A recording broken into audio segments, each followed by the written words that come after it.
we have a challenge with living wage jobs. And right now, especially, I think, find that people in service industries, their wages are not keeping up with inflation, and that can be a real problem. We have actually been busier at our food bank at our direct service programs since June of this year than we've ever been before. So we've been distributing to more families and more low-income seniors and children than we have since the start of our food bank.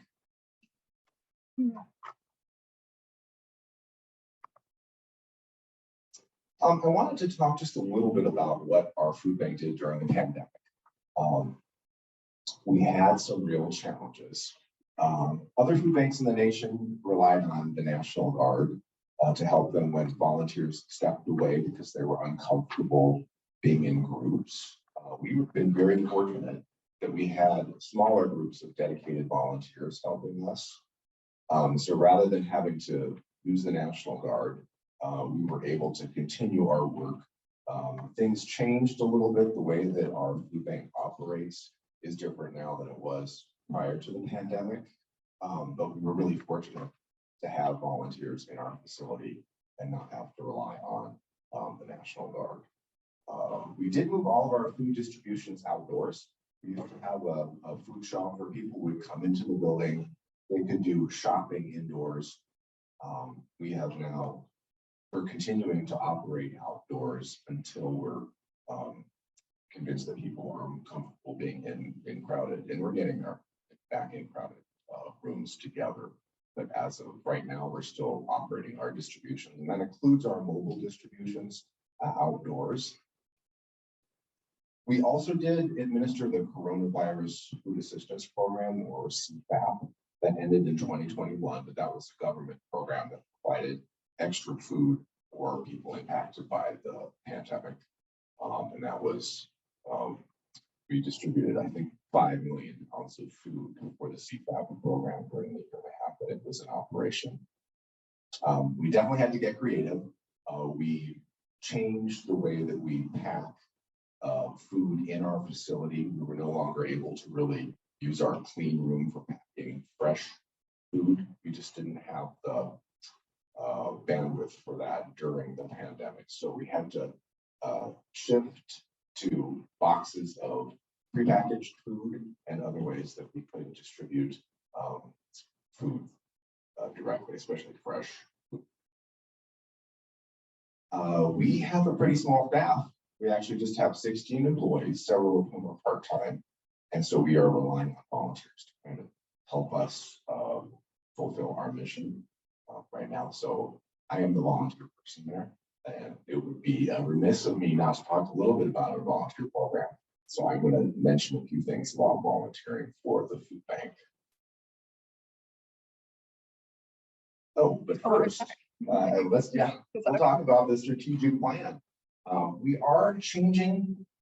The nature of food banking is undergoing kind of a transition, I would say, and has been for the last 5 to 6 years. Pre-pandemic, even things started to change.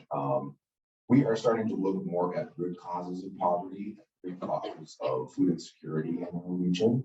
One of the elements of our strategic plan this year is to center the voice of our neighbors to affirm dignity. So we're really looking at our visitors and the people that we serve and making sure that we are providing the food that they would like, and that they, that their families are used to and can eat, and really building that into the work that we do. I mean, it's always been a part of our work, but we're trying to really make sure that becomes central to the things that we do at the food bank. We are in the midst of a regional client survey, and that is, we have assistance from the University of Minnesota Duluth and the Foundation for Essential Needs, FFEN.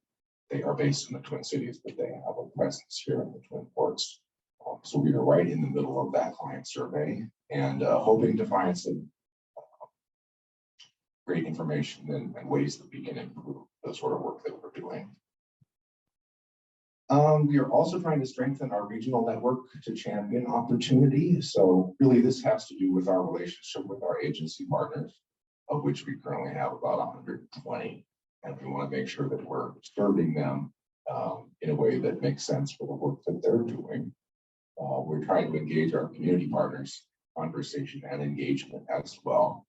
I noticed I used the word engage here several times, but you get a sense of where I'm going with that.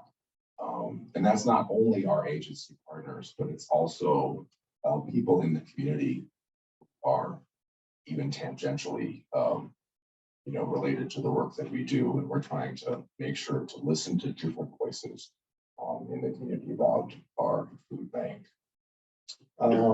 We are in the middle of kind of a big change. We sold our facility on Airport Boulevard, which is where we're currently located up near the airport, and have purchased the old Iconics factory in far west Duluth, kind of near Gary. It's a bigger facility. It offers a dedicated space for our programs, and we'll have a dedicated volunteer welcome center and some other things that we've really been looking for on the space over here on Airport Boulevard didn't offer. So we are thinking of moving or planning to move in about a year from our current location to the new Gary building. Okay, well, we do rely on volunteers. We have about 1,100 active volunteers right now. People who help us not only in our distribution center, but also in mobile distributions throughout the region. We have people who help deliver nutrition boxes for our seniors, for food insecure seniors in the area. Volunteers help us in the office. They help us with our food rescue program. We have a program called Fresh Connect, which is relatively new for us, that partners local restaurants and bakeries and small convenience stores with volunteers who deliver directly to one of our agency partners. Whereas in the past, someone would pick up some food at a local restaurant, drive it to the food bank, and then we would redistribute it. We're sort of cutting ourselves out of the picture there. So we're able to deliver fresh food to people more quickly.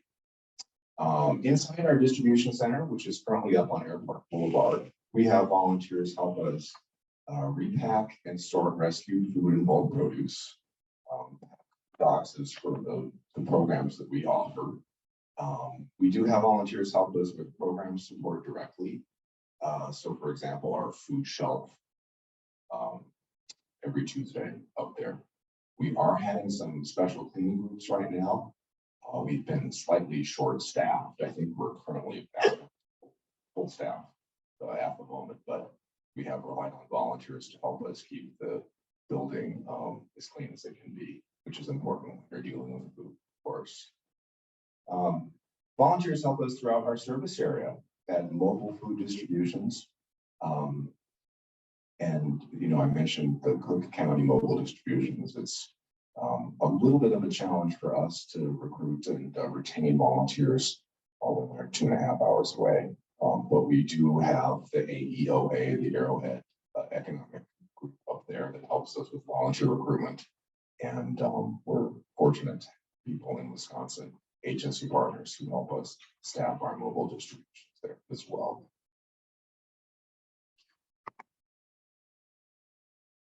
As I mentioned earlier, we are administering the backpack program directly from our food bank. We have 9 Duluth area schools, including we're also delivering to ESCO and Hermantown schools directly from our food bank. We used to send a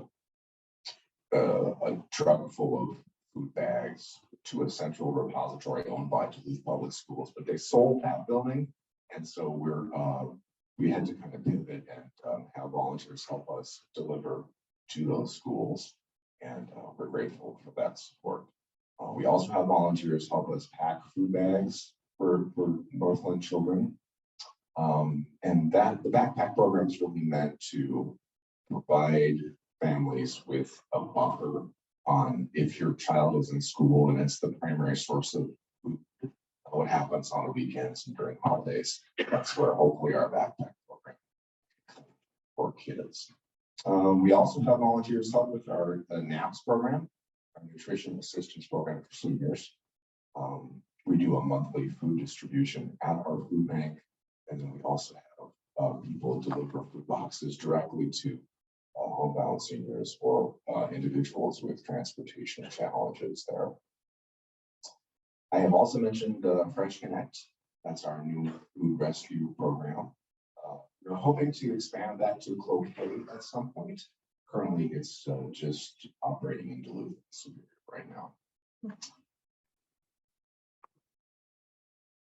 And we also have a variety of different sort of special opportunities for our volunteers, especially this time of year, November and December. We have volunteers help us at the office. We do have the occasional special event. Those have been pretty much on hold the last 2.5, 3 years. We were planning to have a Taste at Vidger's event, but unfortunately, due to some staffing issues, that was canceled for this year. We hope to operate it again in 2023. We'll see. We do have church and harbor groups come in and help us, especially in the evening, and that often involves sorting through bulk produce or packing food boxes. We do offer community service volunteers a place to fulfill their community service requirements. St. Louis County actually has a really interesting program where someone with a petty misdemeanor can do a certain number of community service hours, and then that's no longer on their record. So we're happy to offer help in that regard if we can. And we certainly do have volunteers with different abilities in our facility, and we do our best to accommodate people that we'd love to have. We're grateful to have an interesting and diverse group of volunteers with us each day. All right, well, I talked a whole lot there kind of quickly, but if anyone has any questions about the work that we do, or questions about our potential upcoming move, or any ways that I can give you some more information about it, I'd love to answer any questions. So, thank you. Thank you. Yeah, thanks. Yeah. Oh, here. Oh, thank you. Or is we have the other one? Yeah. Yeah, that's there we go. Sorry.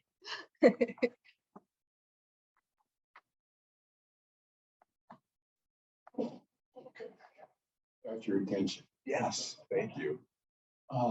Is Food Bank a national organization? Well, it's a great question. So we are our own nonprofit. So Shane Morris is our executive director. We are, however, a member of Feeding America, which is the national kind of umbrella organization for food banks. Feeding America currently has about 200 food banks around the country, of which we are a member. But we have our own board, and we run completely independent of Feeding America. They just offer best practices and some support on a national level. And actually, I should tell you, so Second Harvest Northern Lakes Food Bank, 85% of our operating income comes from individuals in the region. So we are not government funded, really. There's some government funding, but it's minimal. So money that is donated to our food bank, including from their rolling basket program, will stay in our region. So that's a good one too. I missed the very beginning. Yeah. Did you talk about where your food comes from? We're a town congregation, and we'll hear that things like box cereal and peanut butter, and sometimes they're really short at the food shelf. Yeah. And also that things are getting more expensive from the Yeah. food shelf. So, just where it comes from and how you figure that out. Sure, yeah. I am not super connected with the food sourcing area, but I will tell you it's been a really challenging 1.5 years for food sourcing. Not only supply chain issues, but the cost of ingredients, the cost of finished foods has certainly gone up. We get a lot of food donated to us. In fact, our mission is really to reduce food waste, to reclaim food, to get food that, so for example, Super One or Costco often has food that is perfectly edible, but for whatever reason, doesn't look good enough to sell, or they ordered too much of. In that instance, that food is our food bank distribution. We do some purchasing, especially for some of our programs, like the senior program has pretty specific nutrition guidelines. And we can't always rely on donations to meet those guidelines. So we do end up purchasing for that program, but a lot of it is donated. Where do you purchase from? Does Feeding America help you get good prices? Yeah, thank you so much. Well, we're part of a cluster of 5 Minnesota food banks, the largest being second largest Heartland in the Twin Cities. They're actually, they're the 4th largest food bank. So we can partner with them to order food at a reduced rate because the volume that they're ordering, we actually get at least 1 truckload of food from them every week. 40,000 worth of food. Yeah.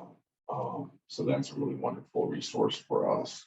Some of it comes from regional producers, regional farmers. Some of it comes from national, like Affiliates Foods or places that distribute, like wholesalers and that sort of thing. We are really moving towards trying to offer healthier food options. Food banks have had a reputation in the past of handing people a box of shelf-stable items. Here's a tuna, here's a can of peanut butter, that sort of thing. We're really doing our best to try and get more fresh fruits and produce out there. And part of the work that we're doing, listening to neighbor feedback, is realizing that people want more protein, lean protein, and with like dairy, fresh fruits and vegetables. So we're making an effort to increase the availability of those things as much as we can. Well, can you tell me like how many, you probably said this already, but how many Duluth area families actually depend on the food bank? yeah. And then how do you assure that these folks are getting a balanced diet out of that kind of distribution? It's a great question. Because we work with so many agencies, including Tom, including others around town, it's, hard to really the impact that the food bank has. But I can tell you from our direct service programs, our food shelf and that kind of thing, we are serving about 300 families each Tuesday, which for us is quite good. And we're seeing between 50 to 75 families at our produce distribution on Fridays. We have seen an increase in need across our programs just in the last year.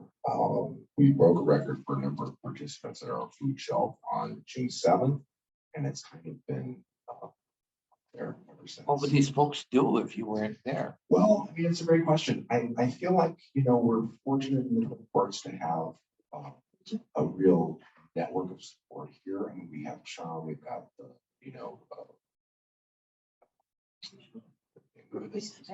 yeah, thank you. Absolutely. Salvation Army also offers stuff.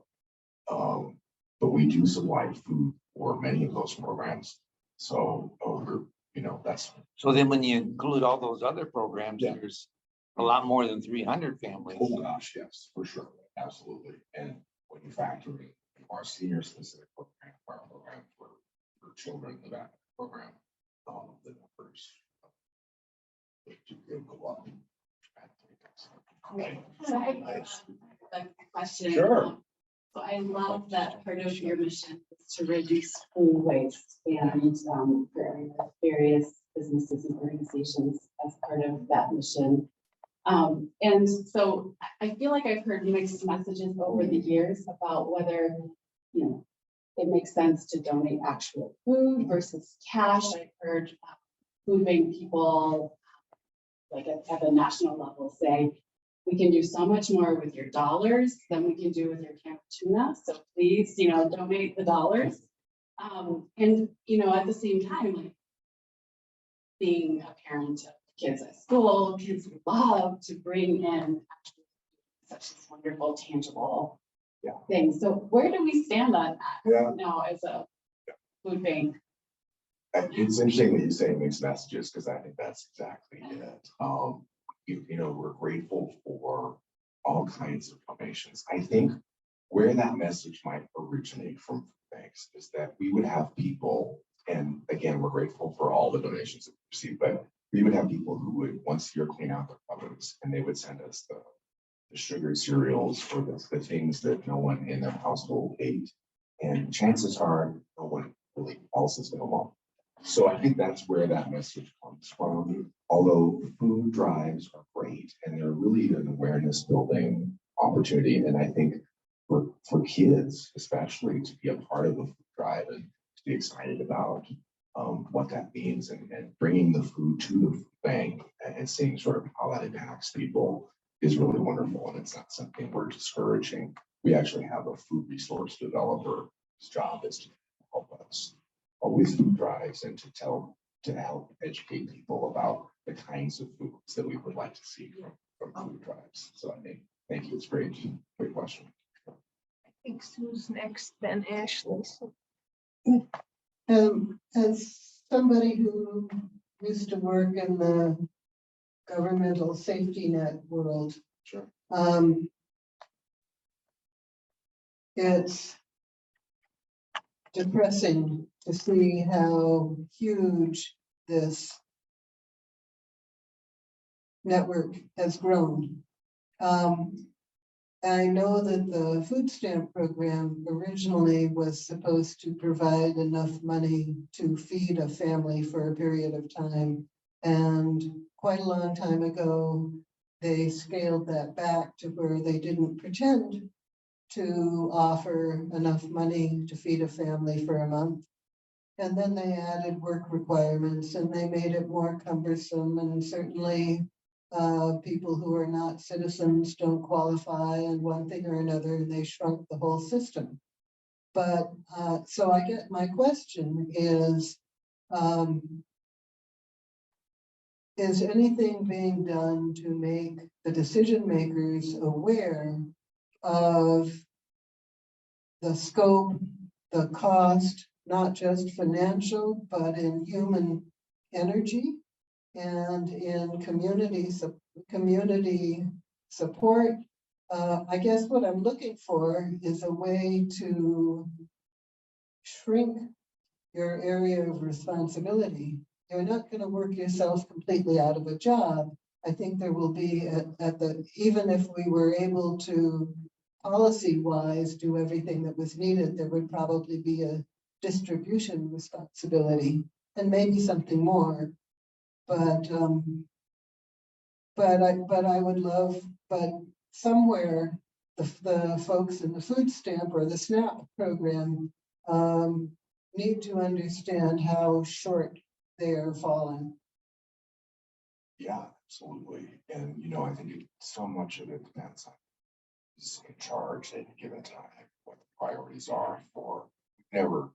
This is not speaking on behalf of food bank, but for me personally, I don't think this country has done a great job of talking about poverty or making policy decisions that benefit low and middle income families very often.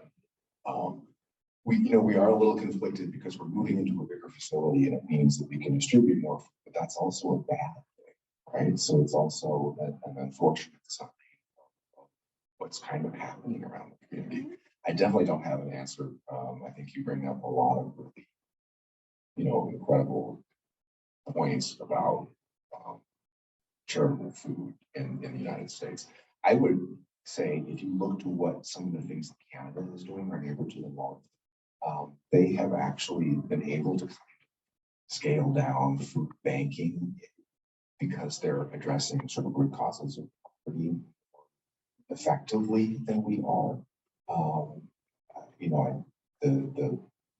If you look at Thunder Bay, for example, our neighbor to the north, they have a food bank that's has 3 employees and is otherwise run completely by volunteers.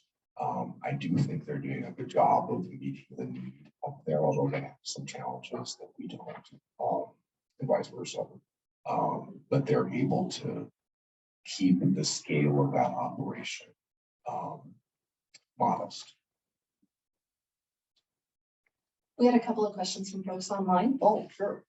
So one of them was from Brett Cease. He says, "Thank you for a great presentation. So grateful for all Second Harvest does. do you organize those food bags at grocery stores as well, or is that another local initiative? Oh, so a lot of that, so Chum has their own, you know, donation protocols, and they have bags that I think Hub Foods and places like that, but, we do, it's kind of a smaller program for donations. You'll see them in stores, buy this bag for $5 or $10. It's not something, it's not a program that we run, but we do partner with grocery stores to do that. For sure. And thank you for your nice words. I will tell you, we have a development director. He just started a couple weeks ago. He would be a far better public speaker than I am. So maybe if you invite us back next time, Jason will be here, but he's very new. So. The other question we had here was from David Peterson. It says, until recently, the food bank talked about leveraging $7 to 1. The latest letter I received said $3 to 1. Is this a result of supply issues and increased cost of food? Yes, is the answer to that. I'm not sure the $7 to 1. I think that's an old number. We used to call that magic math. $3 to 1. I don't know if I should say that publicly, but I just did. The $3 to 1 is much more realistic for where we are right now and what we can use a dollar to buy, at this point in time. So thank you for that.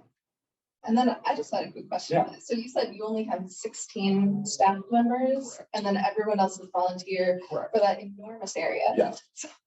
So approximately how many volunteers does that take, and what percentage are sort of reliable longer term volunteers, and what percentage are your weekend or Sure. on your school trip? I did, minimize the role of our agency partners in this area. The Two Harbors Food Shelf, we've got a whole bunch of agency partners who do the work for us in that service area. We have about 1,100 volunteers. I would say more than half are people that volunteered consistently for a year or more. I also, and I just have to say this because Russ Marion is here, the 80-20 rule absolutely applies for volunteers at our food bank, and that's the 20% of volunteers doing 80% of the work. So we have a kind of a core group of people, maybe volunteers for multiple programs, and whose support we're grateful for. Sure. What kind of things are you doing in the community to make people aware that there is food bank services? And my wife told me I can't answer that. Can't any more questions. Okay. Well, I mean, we have social media and outreach. We do partner with other organizations in town to get the word out about our services. I will say Equilibrium 3, if you're aware of them in town, they have done an amazing job, especially during the pandemic, of having a list of food resources, of other types of resources that people need help with their land. They have offered incredible support and have put together a lot of outreach during that time. I think I mentioned social media. We try to broadcast our programs, on the media as much as we can. You may see Shane Morris on WDIO fairly frequently talking about our program, especially when there's an increase in need. We try to get the word out as best we can. Evidently, from all that I read and hear, we are increasingly in an age of denial. And so, do you ever get the response from people higher up politically or leaders of churches and communities to say, this is just a feel-good thing, and really churches should be doing this, and neighbors should be doing this, and let's go back to the old way where we took care of each other, or whatever way that denial shows itself now? Sure. I mean, I think, the good news is churches are still doing this work, and, there's a lot of people in the community who look out for one another still in our region. But yeah, absolutely, there are, you will hear periodically people who question either the need for the food bank or that maybe this isn't the right approach to food insecurity or hunger in the area. Absolutely. And that is, I think, harder to address, especially if it feels like it's sort of from a systemic, a place where people are questioning our approach to helping, I guess. Not really answering the question because that's a tough question to answer. But yeah, there's definitely people out there who wonder why we exist, for sure, or if we should.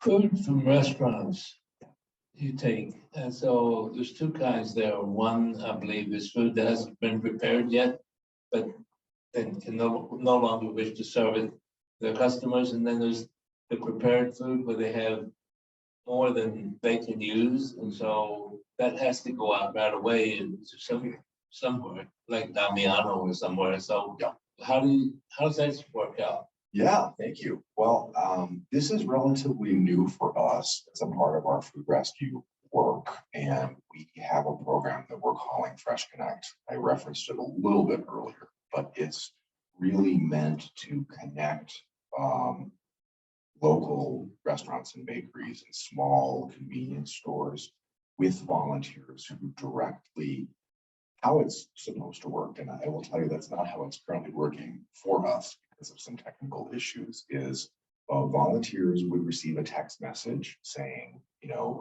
Pickwick has food to be delivered that they can't use. There would be a window of time in which that food is still good. Our volunteer would pick up the food, take the food's temperature, put it in a food safe carrying container, like an insulated container, and then deliver it directly to an agency partner. We piloted this program last summer and ran into some issues. So we are doing more scheduled pickups right now. So we will, and again, this is something our food resource developer is helping implement. But we will say, in a 5-hour window of time, could you pick up some from X business or X restaurant and deliver it to an agency partner here in town? And right now, I think during the pilot, we had about 8 restaurants that participated, and we're hoping potentially to grow that program here, especially if we can work out some of the technical issues. But it's an area that really could use some work. I mean, that's where a lot of food waste happens is, at the restaurant level or in smaller. Yeah, sure. Andrew, could you speak to what the requirements, if somebody here or Yeah. congregation was interested in becoming a volunteer? Oh, sure. Thank you. I love that question. We try and keep barrier to access pretty low for volunteers. We are looking for most volunteers in our facility here in Duluth are during the week, during the day. We do have some evening opportunities, but so we're really looking for folks who are available during the day if possible. We're not currently scheduling volunteers on the weekend, although that may change, especially as we move into a larger facility. But yeah, so if people are interested, we do a lot of different things, as I mentioned, for volunteers. We don't have any really specific requirements. We try and accommodate people as they come to us and what they would like to do, what you would like to do. Yeah. Russ, did you have like a specific? Oh, yeah. I talked to somebody last week and he said, gee, I'd really like to volunteer, but I understand you have to be able to lift 40 pounds. Oh, gosh. Yeah, thank you. Absolutely. I think we have that as a disclaimer or on our volunteer application, but we might want to remove that because we're not asking people really, usually during a shift, for example, if we're packing food boxes and things get heavy, we're asking someone to lift those onto a pallet. We ask or have people self-select for that job rather than assigning people. So while that is something that you might see on our application, it's not applicable for every volunteer position for sure. Okay, last question Yeah. for me, I promise. Yeah, no, Every that's day great. when I volunteer, it's such a Yeah. pleasure when I walk in the door, when you greet me by name. Ah. So the question is, do you know the first names of all 1,100 dogs? I absolutely do not. And in fact, I embarrassed myself the other day. I had been calling a volunteer a name that I was convinced was her name and it wasn't. So, no, I do not. But I try the best I can to know people. And Russ is there a lot. So if I didn't know your name, for example, oh my gosh, I have to find a different job, I think. Anyone else with a question? How important is it that a volunteer say, I can be there every week through the year, and how much is it like, oh, I'll come, but then I'm going to visit my family for 2 weeks or something? Oh, for sure. Well, it won't surprise you to learn that we have a lot of snowbirds, a lot of people who volunteer with us until October and then disappear for the winter. We are really asking for a commitment. We're not asking that you come every week for a year, really nothing like that. We're happy to have people come to us when you're available. We do have volunteers that come to us a shift once or twice a week consistently, but we also have a lot of episodic volunteers who come once every 6 months or once a year. We have a really wonderful couple who I am doing my best to try and get them in more than once a month, that just come once a month. And we're grateful for that help. Any other questions? We had another quick question online. Do you have enough food to supply the demand currently? Oh, a great question. We're really doing our best. I will tell you that we have, in the last few food shelves, we have unfortunately run out of the few things that we normally have run out of before. If you were to visit our distribution center, our warehouse, you would see some empty shelves, and that's absolutely the result of some supply chain issues and some other problems sourcing right now. But we're doing our best to keep the kinds of foods that people want in our facility. I will say that if you ask that question to some of our agency partners, I'm sure there would be some frustration about not being able to, you were out of peanut butter or that kind of thing, and we're working through that, I would say, the best we can. Yeah, excuse me, is there kind of a typical issue that exists for being eligible for this program? For instance, is there an economic issue that would you survey whether I have enough money or that kind of stuff? There are some income guidelines depending on the program. So for example, our nutrition program for seniors is actually a federal program that we administer. So there are some income guidelines there. I would say we are not turning people away from our food shelf. We used to ask more questions about income before the pandemic, and that's part of paperwork requirements that we have from the government that we need to report back on, because we do send food out from the Emergency Food Assistance Program, that's for TFAP, and that does have some requirements. But these days, we're not asking a lot of information about income. We figure if someone's coming to the food shelf, they're there for a reason, and we're not turning people away. Just one, I was going to. You guys, we're gonna take a bronze question, Destry, and then we're gonna wrap.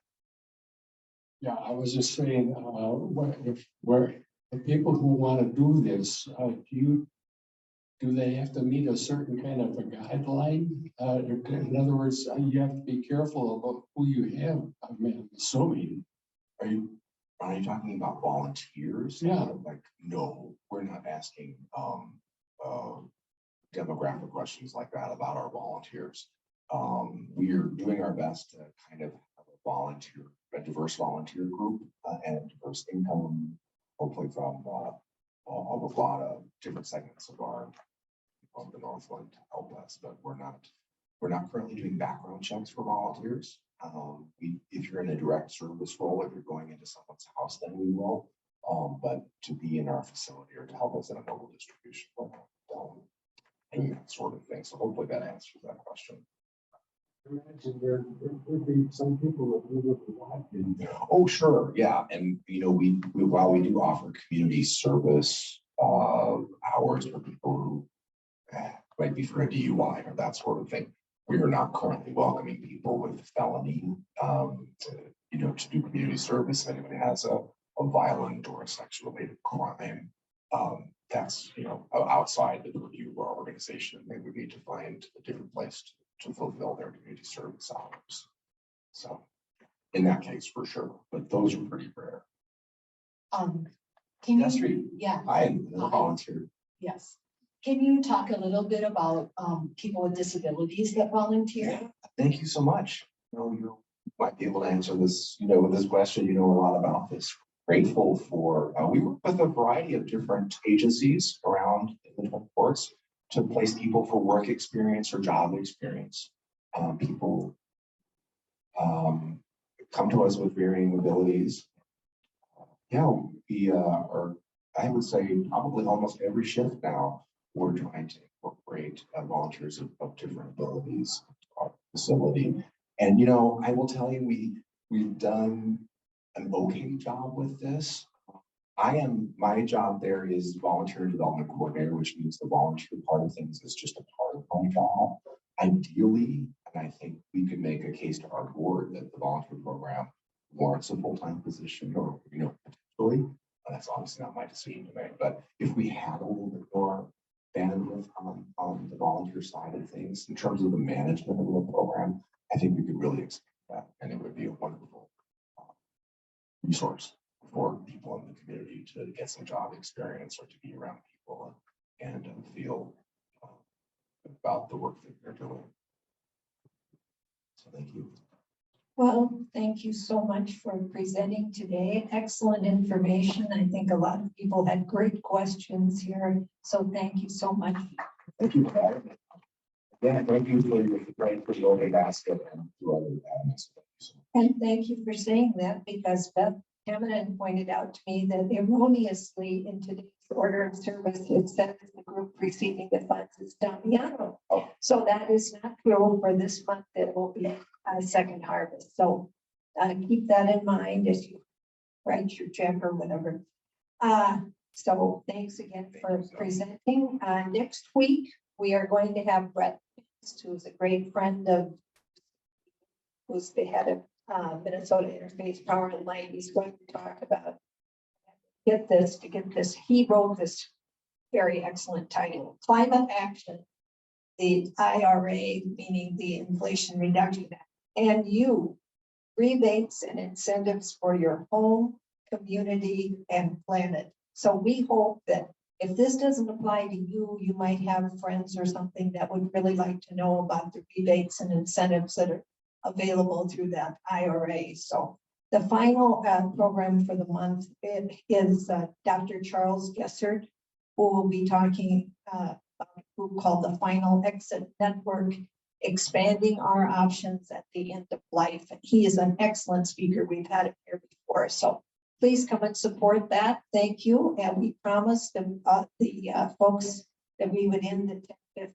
We never quite make it, but we try. So thanks again, guys. We'll see you next week.